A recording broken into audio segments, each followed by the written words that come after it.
I want to give some credit to Draymond Green. 20 point, 13, and 12 triple-double for him. He was phenomenal in Game 3 versus the Portland Trail Blazers. He controlled that third quarter against the Portland Trail Blazers.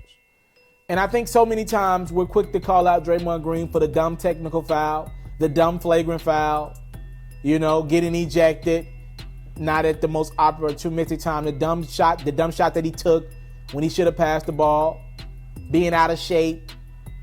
We criticize Draymond a lot. Well, I want to take 2 minutes to big him up. He was absolutely phenomenal in Game 3. And let me make myself clear. Not Steph Curry, not Klay Thompson, not Damian Lillard or CJ McCollum. Draymond Green was the best basketball player on that court in Game 3. By far. Both ends. He played them.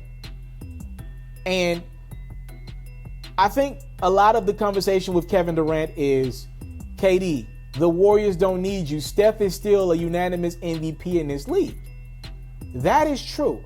I do believe the Golden State Warriors are at their most dangerous when their offense is running through Steph Curry because the ball is flowing more. I'll give you that. But it's not just Steph Curry.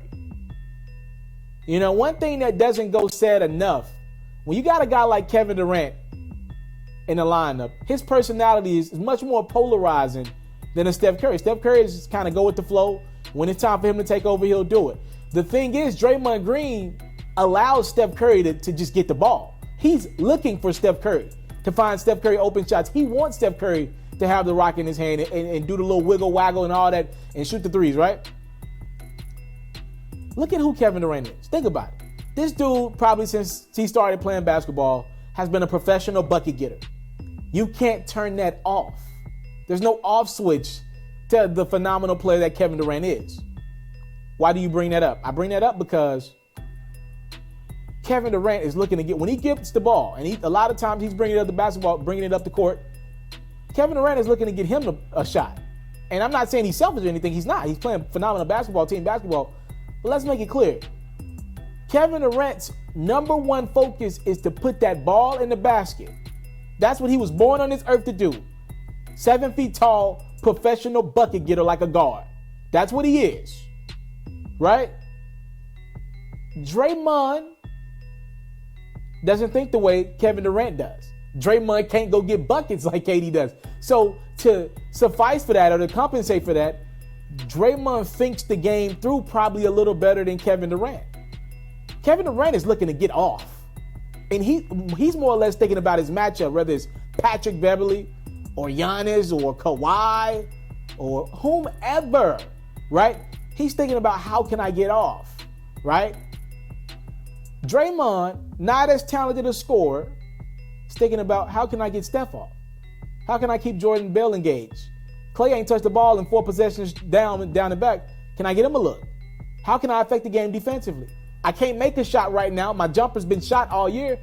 Alpha Dan sure can set screens, get rebounds, get a block or two, right? The little things that a guy like Kevin Durant, let's just be honest, he shouldn't be doing. He's too great of a scorer.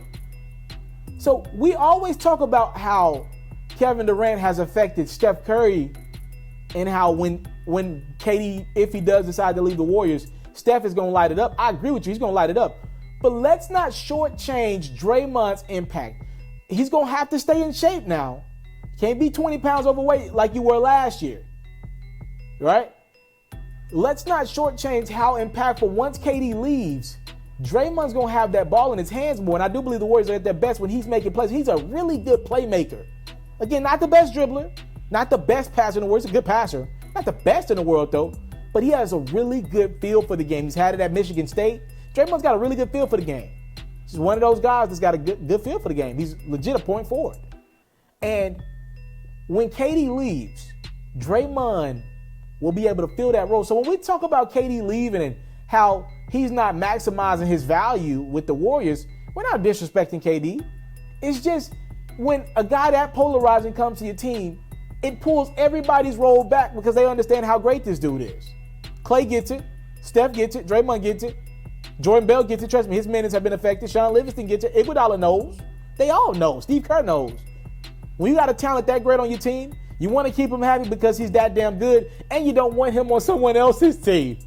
Let's call it what it is. A big reason why the Warriors wanted Kevin Durant was to take him away from the Thunder that took them 7 games and were up 3-1 up on them in the Western Conference Finals back before KD joined the Warriors. All right, let's just call it what it is. KD leaving the Warriors will not only be the best thing, I think, for his individual career as he continues to chase LeBron and Jordan.